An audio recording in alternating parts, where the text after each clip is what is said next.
Okay, let's bring in Rhett Buttle now, founder and CEO of Public-Private Strategies and also the co-executive director of the Small Business Roundtable, which works to bring together the public and private sectors. He joins us now live this hour from Oxford, England. Rhett, great to have you this morning. We've had about 12 hours at this point to process this announcement. Your reaction on the impact that these tariffs will have? Well, good morning, Rahel. Obviously, this is unwelcome news for many people in the business community. And as we can already see, it's having a massive effect on the market in a way that we potentially never seen before. But I think the real impact is yet to be felt pretty soon here. Small businesses and working families are really going to start to feel the effect of these tariffs. Tariffs really are a tax on working class families. And really, a lot of these costs are going to be passed on to consumers. And so right now, while it's a lot of language and we're watching the terrible impacts on the stock market, what's yet to come in the next few days and weeks for consumers and small businesses is really where this impact will be felt. Yeah, and make that more clear for me, the impact on small businesses, because at least here in the U.S., small and medium-sized businesses are a huge driver of economic growth. They're a huge driver of labor, of jobs. I mean, give me a sense of, in plain speak, what this means for small businesses.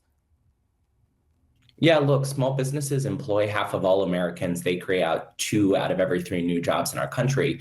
And while we've already heard for a number of large corporations that this is going to impact them, small businesses don't have the same ability as large corporations to be able to absorb these sort of long-term impacts that we'll see for tariffs.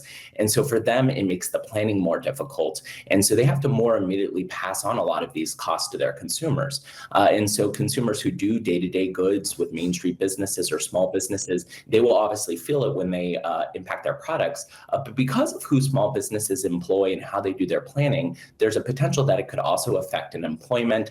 It would allow businesses to not be able to project out as long or maybe hire as much as they should. So we're going to see some of the immediate effects like the stock market and the price on consumers. I also am worried this is going to affect the U.S.'s long-term growth in terms of how small businesses hire.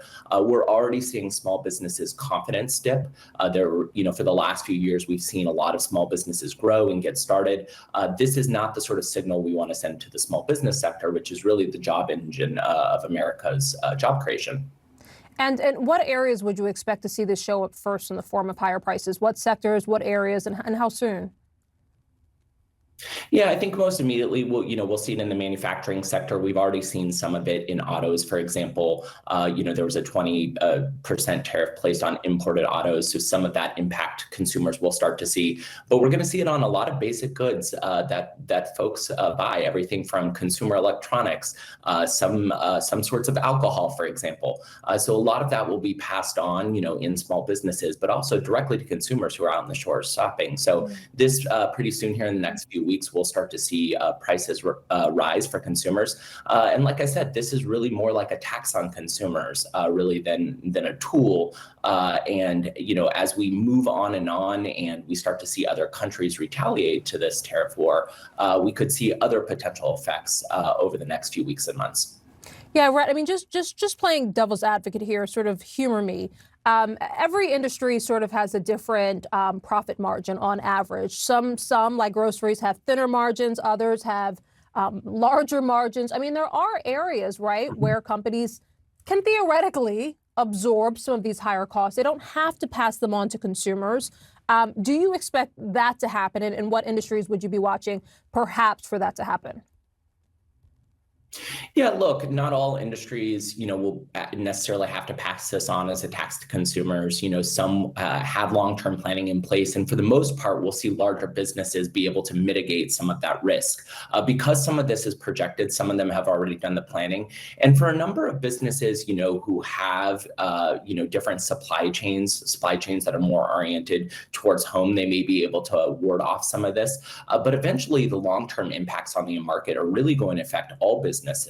And I think particularly, we worry about the small businesses just because of the position they're in and the fact that they don't have the same amount of planning ability or the cash flow. And so we really want to be able to support them in different ways. And so it really just matters how long sort of this trade escalation continues to lean on. But eventually, I think we will see broad impact across a number of industries. Yeah, and just for our viewers, stick with us in the next hour. We're going to be speaking to a small business owner about how this impacts her and her business and her supply chains. Rhett Buttle, we appreciate you being with us this morning. Thank you. Always great to see you. Thanks for having me. Yep.